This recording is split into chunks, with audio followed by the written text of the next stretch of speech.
He was nothing short of entertaining. I'll never forget being 6, walking into the dealership with a fresh pink manicure, being scared to go into his office because he'd always ask me if I got sunburned on my fingernails. That was terrifying to me at 6. And of course, the classic, hey, how are you? No, hay is for horses, but thankfully Gus is here and he instilled it to him, so I'll have that forever. But there's 2 stories that really capture Obi for me.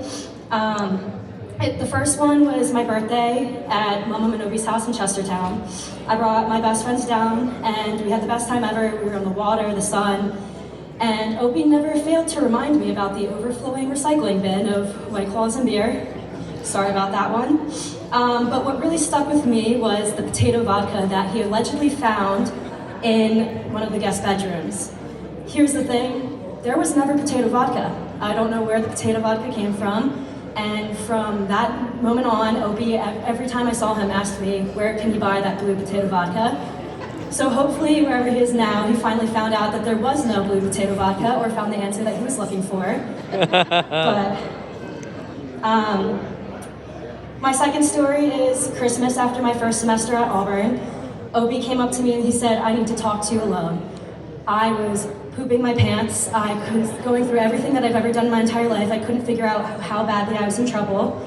And I pulled Michael and my mom aside and I was like, guys, if you don't see me in the next hour, I don't know what I did, but I'm really scared. And he sat me down and he told me his plan.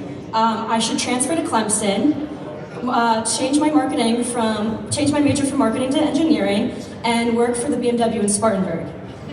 If you've ever met me, I am the most un-engineering mind ever. I'm very business-minded, but I didn't even remember. I was just so glad that I wasn't in trouble.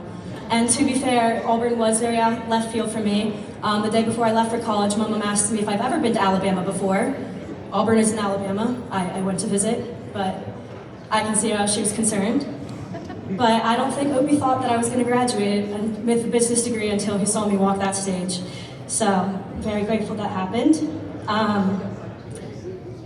He did call me when I was at Auburn my last semester and asked me if I had a ring by spring. So he really he researched and found that tradition. I had to assure him that he wasn't going to come and find some random guy, so that was really assuring for him. But as tough and straightforward as Obi was, the most important life lessons that I learned came from him. All 4 of us grandchildren